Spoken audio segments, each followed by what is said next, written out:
आप देख रहे हैं देश लाइव, देश की आवाज।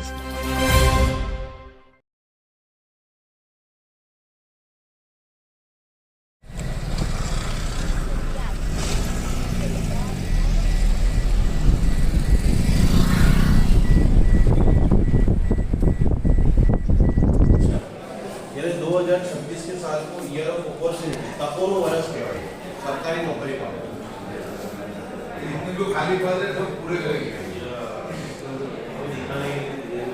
कुछ भी नहीं मतलब 0-0 ये तो हमारे खाते हम तो सुधर ना कांग्रेस तो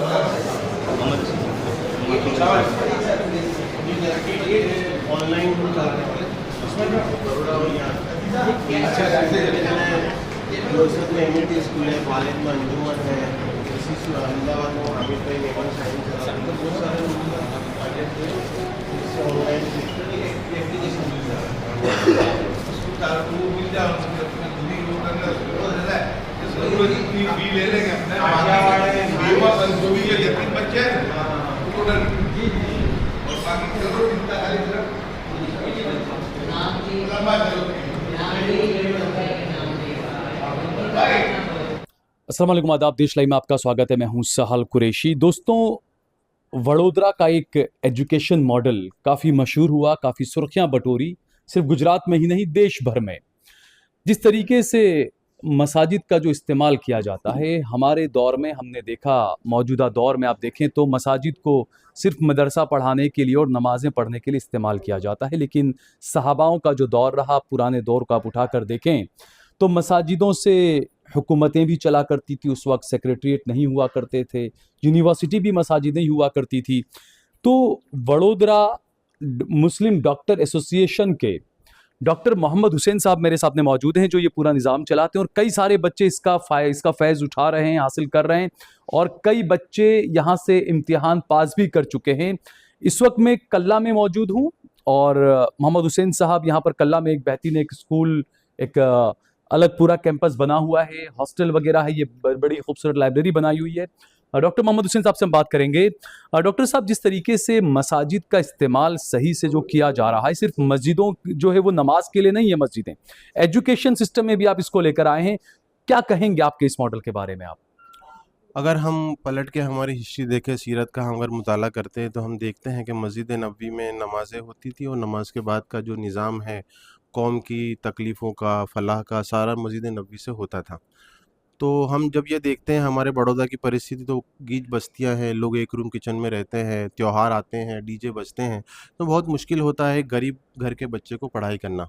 तो उसको मद्देनज़र रखते हुए ही हमने ये मस्जिदों में जो इंफ्रास्ट्रक्चर है हमारा, अगर हम उसका मुताला करें तो सुबह 10 मिनट, दोपहर में जोहर, मगरिब, इशा, सारा मिला के करीब मुश्किल से 2 घंटा मस्जिद का इस्तेमाल होता है और बाकी के घंटे मस्जिदें खाली रहती हैं। तो हमने ये ज़रूरत समझी और हमारी कौम के जो बच्चे हैं जो इस मुश्किलात का सामना कर रहे हैं, उनके लिए हमने लाइब्रेरी बनाना शुरू किया। हमने हाथी खाना मस्जिद में 2 लाइब्रेरी बनाई, फिर जामा मस्जिद में 3 लाइब्रेरी बनी है। दूसरी एक मुश्किलात का सामना ये भी हमने देखा कि जब हमारी कौम के बच्चे हॉस्टल के ताल्लुक़ से जब कोई जगह रूम लेने जाते हैं तो बहुत मुश्किल पेश आती हैं और काफ़ी इसकी वजूहात हालात हाजरा भी कुछ ऐसे हैं। तो उसको मद्देनज़र रखते हुए हमने जो ये जामा मस्जिद है उसकी कुछ जगहें आसपास की थी जो खाली थी, हमारे बड़ौदा के काफ़ी इदारों ने हमें सपोर्ट किया, उन्होंने अपनी जगहें दी, तो उसमें हमने हॉस्टल कायम की और अलग-अलग लाइब्रेरी कायम की। कितनी लाइब्रेरी और कितना हॉस्टल है आपके अभी मसाजिद में? बड़ौदा में हमारी 9 लाइब्रेरी है अभी, इसमें 5 मस्जिदों में है, बाकी की मदरसों में है और कुछ और जगहें हैं जो कुछ जमातों की जगह हैं जिन्होंने हमें दी हैं अपनी, उसमें हमने लाइब्रेरी एस्टेब्लिश की है। और जामा मस्जिद में करीबन 150 बच्चे रह सके इतनी हॉस्टल हमने कायम की है। तो ये जो बच्चे जो बाहर से आते थे, उनको पीजी के लिए कोई रूम नहीं मिलता था, उनके लिए कहीं न कहीं आसानियाँ पैदा हुई हैं और एक मस्जिद का माहौल भी मिला है, 5 टाइम उन्हें अज़ान मिल रही है, मस्जिद को नमाज़ी भी मिले हैं और एक हम कहें कि जो हमारे दीन इस्लाम का एक कंसेप्ट है आखिरत का कि भाई मौत के पहले एक ज़िंदगी है, मौत के बाद लामहदूद ज़िंदगी है।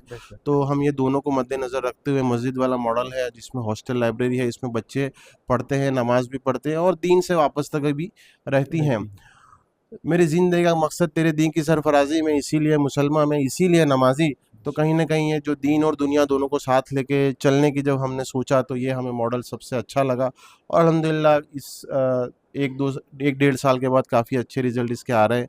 लाइब्रेरी में बच्चे को जगह तो मिलती है, लेकिन साथ में बच्चे को एक माहौल मिलता है, एक साथ में पढ़ने वाले बच्चे मिलते हैं जो उसे एडवाइस देते हैं, मेंटरशिप मिलती है, मोटिवेशन मिलता है। तो अल्हम्दुलिल्लाह जब हमारे बड़ौदा का हम माहौल देखें तो रात भर कई मोहल्लों का ऐसा निज़ाम है कि रात भर लोग बैठते हैं, घूमते हैं, फिरते हैं।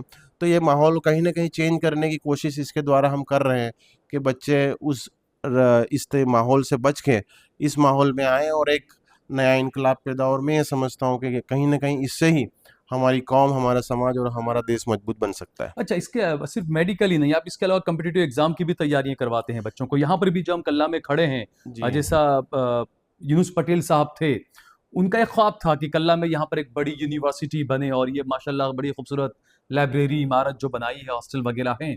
तो यहाँ पर भी आप कॉम्पिटिटिव एग्जाम की भी तैयारियां यहाँ पर होती है? जी, हमारे जो पूर्व प्रमुख है मरहूम यूनुस पटेल, उनका एक सपना था यहाँ एजुकेशनल पूरा एक कैंपस संकुल बनाने का।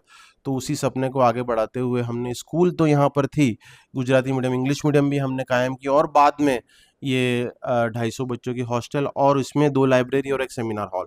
ये 250 की कैपेसिटी है, इसमें 100 बच्चे स्कूल के हैं, 100 के करीब बच्चे वो हैं जो कॉम्पिटिटिव एग्ज़ाम दे रहे हैं। और ख़ास यहाँ पर कोई भी हर जाति, हर धर्म का बच्चा यहाँ पढ़ रहा है। और ख़ास तौर पे हम उन बच्चों को लेते हैं जो मेरिट के साथ दूर दराज के इलाकों से आते हैं, देहात से आते हैं, जिनके पास कोई रिसोर्सेज नहीं है, एवेन्यूज़ नहीं है। SC ST तबके से ज़्यादा जो आते हैं उन्हें हम ज़्यादा प्रायोरिटीज़ देते हैं, और उनको हमने यहाँ पर फ्री में खाने रहने के साथ यहाँ फैसिलिटी रहना, प्रोवाइड किया। खाना पीना सब उनके लिए फ्री रहता जी है। जी जी, टोटल जो इस स्क्रूटिनी से जो भी आएगा उसको सारा फ्री प्रोवाइड किया जाएगा। अच्छा, दूसरा जिस तरीके से आपने जो मॉडल बताया, वडोदरा का एक मॉडल है, क्योंकि आप एक नॉर्मल लाइब्रेरी भी, अगर हमने देखा कि खासकर मुस्लिम इलाकों में देखें या हमारे दलित भाइयों के इलाकों में देखें, तो वहाँ पर शराब मिल जाएगा, ड्रग्स मिल जाएगा, पनवाड़ी चाय की दुकानें मिल जाएगी आपको, लेकिन वहाँ आपको लाइब्रेरी नहीं मिलेगी, वहाँ अच्छी स्कूलें आपको नहीं मिलेगी। अब ऐसे इलाकों में अगर एक अलग से लाइब्रेरी बनानी है तो उसके लिए शहरों में तो बहुत ज़्यादा मोटा पैसा लगाओ, ज़मीन खरीदो, तमाम चीज़ें। तो दूसरे लोगों को भी ये मॉडल अपनाना चाहिए। मसाजिद का सही इस्तेमाल, इंफ्रास्ट्रक्चर मौजूद है आपके पास में, जी जी, थोड़ा सा उसमें पुशअप करना है जी जी, आपको। अल्लामा इकबाल का शेर है, रह गई रस्म अज़ा रूह बिलाली न रही, फ़लसफ़ा रह गया तलकीन गज़ाली न रही। तो जो दीन और दुनिया को हमने अलग किया है, और उसमें ये वक़फ़ की जो हमारी काफ़ी ज़्यादा प्रॉपर्टीज़ हैं, उसका ऑप्टिमा अगर यूज़ हम एजुकेशन के लिए करें, और इस तरह की library, lecture hall, seminar hall, hostel अगर बनेगी वक़फ़ की प्रॉपर्टीज़ में, तो मैं ये समझता हूँ कि इससे हमारा देश, हमारे देशवासियों सारों का विकास होगा, और ये इसको और बेहतर तरीके से करने की ज़रूरत है। ठीक है, बहुत बहुत शुक्रिया हमसे बातचीत जज़ाकल्लाह, करने के बहुत लिए। बहुत शुक्रिया।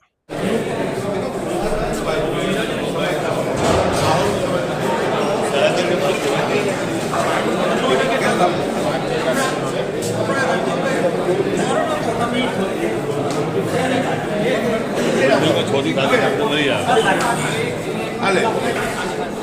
Allá, pero